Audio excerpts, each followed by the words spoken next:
आज के इस वीडियो में कुछ साइकोलॉजिकल फैक्ट्स के बारे में भी जानेंगे हम। और अगर आपको ये एक या दो जो भी साइकोलॉजिकल फैक्ट्स बताऊंगा अगर आपको पसंद आता तो प्लीज़ ज़रूर बताइएगा कमेंट करके। तो आगे से एक इसके लिए अलग से प्लेलिस्ट बना के उसमें सिर्फ और सिर्फ साइकोलॉजिकल फैक्ट्स के बारे में ही बात करेंगे।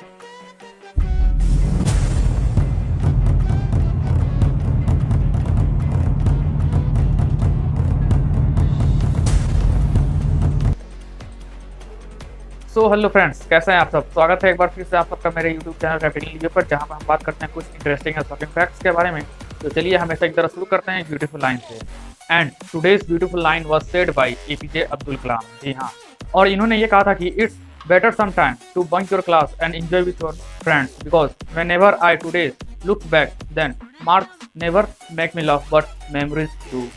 तो चलिए शुरू करते हैं अपनी बात फैक्ट नंबर 1 के साथ। And today's our first fact is about psychological fact. जी हाँ, और हाँ, अगर वीडियो पसंद आए तो प्लीज इस चैनल को शेयर और सब्सक्राइब जरूर कीजिएगा। And it's a humble request and the fact is about fear of death. जी हाँ, क्या आपको पता है कि आज के जनरेशन में जितने भी हम मेरे और आपके जैसे लोग हैं, आज के जनरेशन में फियर यानी कि डर, मौत का डर, फियर ऑफ डेथ। जी हाँ, अगर मैं आपसे ये कहूँ कि फियर यानी कि डर को आप कौन सा आपका ऐसा डर है जिसको कि आप एक पोजीशन पर रखना चाहोगे, एक रैंक देना चाहोगे। हाँ, मेरा ये डर है तो मैं इसको पहले पोजीशन पर रखूंगा, और ये वाला डर है तो इसको मैं सेकंड पोजीशन पर रखूंगा। आपके हिसाब से फियर ऑफ डेथ को कौन सा पोजीशन मिलना चाहिए। जी हाँ, फियर ऑफ डेथ यानी कि मौत से कितने लोगों को कितना ज़्यादा डर लगता है, इसके हिसाब से इससे किस चीज़ पर रैंक करना चाहिए।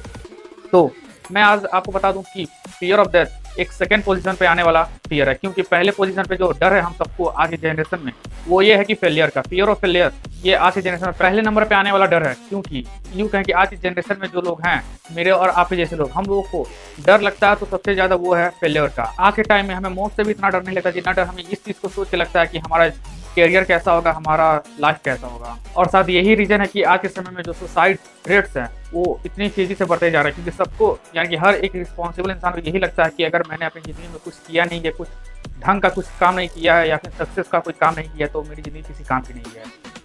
तो चलिए बढ़ते हैं अपने सेकंड फैक्ट की ओर, और ये भी एक साइकोलॉजिकल फैक्ट ही है। तो क्या हो अगर मैं आपसे ये कहूँ कि क्या आपने कभी ऐसा चीज़ एक्सपीरियंस किया जिसमें कि आपने किसी इंसान को अपने आप इतना क्लोज महसूस किया हो कि अगर आप उसे टेक्स्ट मैसेज भी पढ़ते हो तो उसकी आवाज़ आपके सिर में घुसती है। यानी कि हाँ, ये अगर कोई चीज़ उसने टेक्स्ट किया हुआ है आपको और उसमें कोई भी चीज़ लिखी हुई होती है और आप उसे पढ़ते हो तो आपके सिर में एक उनकी आवाज़ घुसती है कि हाँ, अगर इसने ये कुछ लिखा हुआ है इस तरह का, तो उसने अपने रियल लाइफ में अगर मैं उससे फेस टू फेस बात करता या करती तो उसका एक्सप्रेशन या फिर उसका बोलने का टोन कुछ इस तरह का होता।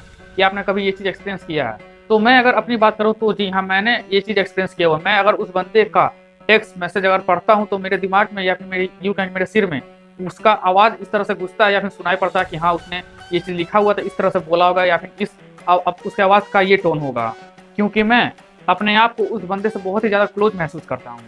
तो आज का फैक्ट भी यही है कि अगर आप किसी इंसान को अपने आप से इतना ज़्यादा क्लोज महसूस करते होगे तो अक्सर आपको उनका जो टेक्स्ट मैसेज है पढ़ते हुए आपको ऐसा लगता होगा कि आपके सिर में उनकी आवाज़ गुज रही है। और अगर ऐसा होता है आपके साथ तो ये समझ लीजिएगा कि वो बंदा आपके बहुत ही ज़्यादा क्लोज है। ये भी एक साइकोलॉजिकल ही फैक्ट है। तो चलिए आगे बढ़ते हैं अपने थर्ड फैक्ट की ओर। Is about an Indian man. जी हाँ, एक भारतीय इंसान जिनका नाम Guinness Book of World Record में शामिल है, और उनका नाम Guinness Book of World Record में इसलिए शामिल किया गया है क्योंकि इनके कान के बाल जो कि तकरीबन 7 इंच लंबे हैं, और इतने लंबे बाल पूरे वर्ल्ड में और किसी के भी नहीं है, जिसकी वजह से इन्हें the man having longest ear hair ever on earth के नाम से जाना जाता है, और इसीलिए ये इतने फेमस हैं। तो चलिए आगे बढ़ते हैं। Last fact is about the Oxana Malaya. जी हाँ, ये एक लड़की है और इनकी परवरिश कुत्तों के बीच में हुई है। जी हाँ, तकरीबन जब ये 3 साल की थी तब इनके शराबी माता पिता ने इन्हें रोड साइड पे छोड़ दिया था, और उसके बाद हमेशा ये कुत्तों के बीच में ही घिरी रहती थी, और वे कुत्ते यानी कि वो डॉग जहाँ भी आते जाते थे उन्हीं के पीछे आती जाती थी ये। और तकरीबन 5 साल का समय उन कुत्तों के बीच यानी कि डॉग्स के बीच बिताने के बाद जब उन्हें 8 साल की उम्र में पाया गया तो ये पता चला कि उनका हाव भाव, उनका बॉडी लैंग्वेज, उनका कंप्लीट बिहेवियर पूरी की पूरी एक डॉग्स की तरह ही थी। यानी कि डॉग्स की तरह ही वो अपने दोनों हाथ और दोनों पैर को मिला के चलती थी, उन्हीं की तरह भूखती थी और उन्हीं की तरह बिहेव करती थी। She was completely behaving like a dog. और शायद इसीलिए कहते हैं कि हमारी परवरिश बचपन में जिस इन्वायरमेंट में हुई रहती है वही चीज़ हमारे बिहेवियर में दिखता है। और यहाँ तक कि ऑक्जेना मलाया का जब जन्म हुआ था तब डॉक्टर्स ने भी यही बताया था कि ये एकदम नॉर्मल चाइल्ड है, जो कि कोई इनके अंदर दिक्कत नहीं है। लेकिन चूंकि उनके माँ बाप शराबी थे, नहीं अफोर्ड कर पा रहे थे उनके परवरिश को, तो फिर उन्होंने ऐसे ही छोड़ दिया उसे। तो आज के लिए बस इतना ही, मिलते हैं अब हम आपसे कल एक नई वीडियो के साथ, जिसमें जानेंगे और भी ऐसे इंटरेस्टिंग और शॉकिंग फैक्ट्स के बारे में। तब तक के लिए good bye and have a good day. धन्यवाद।